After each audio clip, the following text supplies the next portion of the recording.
আজকে নিজের রুমটা এইভাবে ডিপ ক্লিন করলাম, একবারে নতুন চকচকে বানিয়ে দিলাম। যেহেতু রুমটা ডিপ ক্লিন করবো তাই কিন্তু সব জিনিসগুলো আগে সরিয়ে নিলাম।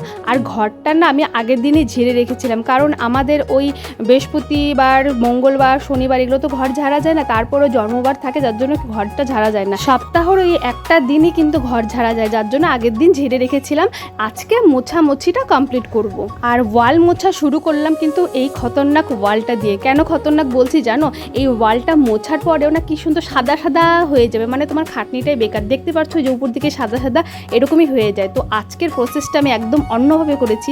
তো আজকে প্রথমে কিন্তু একদম শ্যাম্পু জল করে পুরো কিন্তু ভিজা ভিজা করে প্রথমে মুছে নিয়েছিলাম। তারপরে আবার খুব ভালো করে কাপড়টাকে চিপে নিয়ে আবার মুছেছিলাম। তারপরে একটা সুতির কাপড়, মানে শুকনো সুতির কাপড় দিয়ে কিন্তু পুরোটা মুছেছিলাম। মানে 3টা প্রসেসে আমি এই ওয়ালটা মুছেছিলাম, কিন্তু ফাইনালি একদম চকচকে হয়েছিল। মানে এই আজকে যে মুছেছি না, আজকে মোছার পরে একদম চকচকা হয়ে গিয়েছিল, কোনো সাদা দাগ থাকেনি। জানো তো এই পাশে যে অফ হোয়াইট কালারের ওয়ালটা আছে না, এই ওয়ালটা কিন্তু এরকম হয় না। 3 দিকে কিন্তু আমাদের অফ হোয়াইট কালারের, আর বাকি একটাই কিন্তু ব্লু কালারের। তো এই ব্লু কালারটাই কিন্তু খুব জ্বালায়। এই যে অফ হোয়াইট কালারটা আছে না, এটাই কিন্তু সাদা দাগ বসে না, কিন্তু এই যে ব্লু কালারটাই বসে। কিন্তু আজকে যেভাবে করেছি একটুকু বসেনি। চলো, ব্লু ওয়ালটা কিন্তু একদম কমপ্লিট হয়ে গেছে। তারপরে ফ্যানটা ধরেছিলাম, ফ্যানটাকে কিন্তু খুব ভালো করে মুছে নিয়েছি। তারপরে আমাদের ঘরের যে ইন্টেরিয়র ডিজাইনটা আছে ওটাকে মোছার পালা। আর এটা মুছতে গিয়ে কিন্তু আমার মাথাটা খারাপ হয়ে যায় জাস্ট। মানে এগুলো এতটাই উঁচু হয় যে সিঁড়ি নিয়ে গিয়েও আমি যে দাঁড়িয়ে মুছি,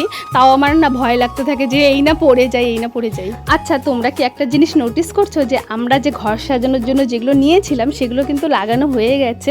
তো তোমরা ভিডিওতে কিন্তু দেখতে পাচ্ছ যে পেছন দিকে দেখা যাচ্ছে। তো কিছু কিছু জিনিস যেগুলো খোলা যাবে না সেগুলোই কিন্তু রাখা হয়েছে, আর যেগুলো জিনিস খোলা যাবে মানে ফটো ফ্রেম এগুলো কিন্তু খুলে রেখে দিয়েছে। আর বাকি যেগুলো আছে না ওগুলো পুরো সেট করা হয়ে গেছে, ওটা খোলা যাবে না, যার জন্য ওটার উপর দিয়ে মুছতে হচ্ছে। আর যে বাকি যে জিনিসগুলো লাগানো হয়েছিল যেটা খুলে নিয়েছি সেটা আর কয়দিন পরে লাগাবো, মানে পুজোর ওই 2-3 দিন আগে লাগাবো, তাহলে পরিষ্কারটা থাকবে। নাহলে এখন যদি লাগাই তাহলে আমাকে আবার মুছতে হবে, যার জন্য সব খুলে রেখে দিয়েছি। এখন দেখো খোলা হয়েছে দেখে আমি ভালোভাবে ওয়ালটা মুছতে পারছি, আর ওগুলো থাকলে তো ভালোভাবে মুছতে পারতাম না। হ্যাঁ হ্যাঁ, সব সাজানো হয়ে গেলে তোমাদের সাথে অবশ্যই শেয়ার করব কি কেমন লাগছে আমাদের রুমটা। শুধু রুম না, আমি পুরো বাড়িটাই দেখাবো, মানে পুরো বাড়িটাই কিন্তু সাজানোর কথা। তো পুরোটা যখন সাজানো হয়ে যাবে না, আমি কিন্তু সব কটা রুমই তোমাদেরকে দেখাবো যে কেমন লাগছে। তোমরা হয়তো ভাবছো যে এত খাটনি করে আমি হাত দিয়ে কেন মুছছি, ওয়াল মোছার তো পাওয়া যায়। অ্যাকচুয়ালি কি বলো তো, আমার না ওগুলো দিয়ে মুছলে না পোষায় না। যতক্ষণ আমি হাত লাগাবো ততক্ষণ মনে হয় কি পরিষ্কার হচ্ছে না, সেটা ওয়াল হোক কি ফ্লোর। আমি কিন্তু হাত দিয়ে মুছতেই পছন্দ করি।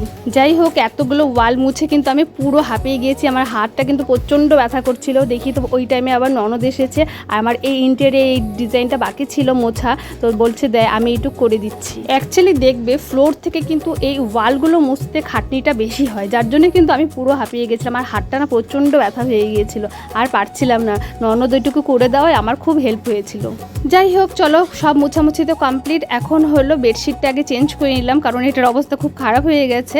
তারপরে ঘরটাকে ভালো করে ঝাড়ু দিয়ে দিলাম। আর পিছনেগুলো তো সবসময় দেওয়া হয় না, আর আজকে জিনিসপত্র সব যখন সরিয়েছি তখন দেখো কতগুলো ময়লা বেরিয়েছে। আর এরকম মাঝে মধ্যে ঘরটা ডিপ ক্লিন করলে কিন্তু নিজেকেও খুব ক্লিন মনে হয়, তাই না? এখন শুধু পরিষ্কার করা বলতে আমার কিন্তু এই খাটটা পরিষ্কার করাই বাকি আছে। সেটা আজকে আর হবে না, কারণ ওদিকে আমার আজকে রান্না কিন্তু বাকি আছে। আজকে জানো আমি রান্নার আগে কিন্তু এদিকে করতে আসছি, তো ওদিকে কিন্তু ননদের সব রেডি করা হয়ে গেছে রান্নার সব কিছু। এখন গিয়ে আমি রান্নাটা বসাবো। মাছটা কিন্তু মা আগের দিন এনে রেখেছিল, তাই আমি ননদকে বললাম যে তুই এগুলো সব রেডি করতে থাক, আমি এগুলো বাকি কাজটা সেরে এসে রান্নাটা বসাবো। তাই ভাবছি খাটটা আমি কাল পরশু যখন সময় পাই মুছে নেব। আসল যেটা বড় কাজ সেটাই হয়ে গেল। চলো এখন ঘরটাকে ভালো করে মুছে নিয়ে স্নান করে যাব রান্না করতে। তো চলো আজকের ব্লগটা এখানে শেষ করছি, দেখা হচ্ছে আবার নেক্সট ব্লগে। ওকে, বাই।